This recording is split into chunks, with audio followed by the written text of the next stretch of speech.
नमस्कार दोस्तों, स्वागत है आपका हमारे चैनल डिजिटल विद्या केंद्र पर। आज का विषय है कुल देवी की नाराज़गी और उन्हें प्रसन्न करने का उपाय। कहते हैं अगर कुल देवी नाराज़ हो जाएं तो परिवार पर समस्याओं का पहाड़ टूट सकता है। आज हम आपको दो ऐसी कहानियाँ सुनाएंगे जो बताती हैं कि कुल देवी की नाराज़गी किस तरह से जीवन को प्रभावित करती हैं और उन्हें कैसे प्रसन्न किया जा सकता है। तो वीडियो को पूरा ज़रूर देखें ताकि आप जान सकें कि ऐसी स्थिति में कैसे बचा जा सकता है। एक समय की बात है, सुमित नाम का एक आदमी था। सुमित एक साधारण परिवार से था। उसके परिवार में पिछले कुछ महीनों से आर्थिक समस्याएं बढ़ती जा रही थीं। घर में हर रोज़ झगड़े होने लगे थे और उनकी दुकान का काम ठप हो गया था। सुमित के दादाजी ने सुझाव दिया कि कुल देवी की पूजा की जाए, लेकिन सुमित के पिता ने इसे अनदेखा कर दिया। एक दिन सुमित के दादा ने सपना देखा कि कुल देवी नाराज हैं। उन्होंने पूरे परिवार को समझाया कि कुल देवी की पूजा कई सालों से नहीं हुई है, इसलिए समस्याएं बढ़ रही हैं। दादाजी ने पूरे परिवार को कुल देवी के मंदिर ले जाने का फैसला किया। वहां जाकर विधि विधान से पूजा की, देवी से माफ़ी मांगी और नियमित पूजा का वादा किया। धीरे धीरे परिवार की समस्याएं खत्म हो गई और घर में सुख शांति लौट आई। कुल देवी की नाराज़गी और संकेत के कारण। सुमित के परिवार की तरह कुल देवी की नाराज़गी के कुछ सामान्य संकेत होते हैं, जैसे घर में अशांति, आर्थिक परेशानियां, बार बार बीमारियां, बच्चों की पढ़ाई या करियर में बाधाएं। तो अगर दोस्तों आपके घर में भी कुछ ऐसा है तो ऐसा हो सकता है कि वो कुल देवी की नाराज़गी का संकेत क्या कारण हो सकता है। कुल देवी की पूजा भूल जाना, परंपराओं का पालन न करना और कुल देवी के स्थान को साफ ना रखना, ये सभी कारण हो सकते हैं कुल देवी की नाराज़गी के। अब हम सुनेंगे दूसरी कहानी। आरती नाम की एक लड़की थी। आरती की शादी को 2 साल हो गए थे, लेकिन उन्हें संतान का सुख नहीं मिल रहा था। कई डॉक्टरों को दिखाने के बाद भी समस्या का हल नहीं मिला।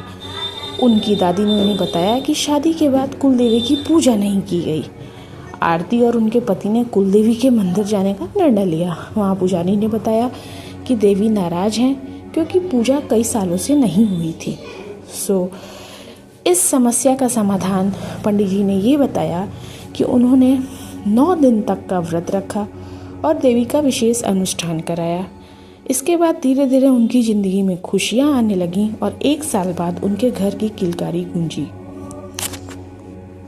अब वीडियो के अगले भाग में हम कुल देवी के प्रसन्न करने का उपाय सुनेंगे।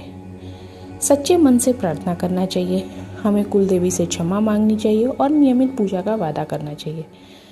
हमें कुछ विशेष अनुष्ठान करना चाहिए, जैसे कि हमें व्रत रखना चाहिए और देवी को प्रसाद चढ़ाना चाहिए। दान और सेवा भाव रखना चाहिए, जैसे कि आप ज़रूरतमंदों को भोजन कराएं, मंदिर के रख रखाव में योगदान दें।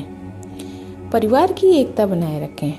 कुल देवी की पूजा में परिवार के सभी सदस्यों को शामिल करें और साल में 1 बार कुल देवी के मंदिर जाकर उनकी पूजा जरूर करें।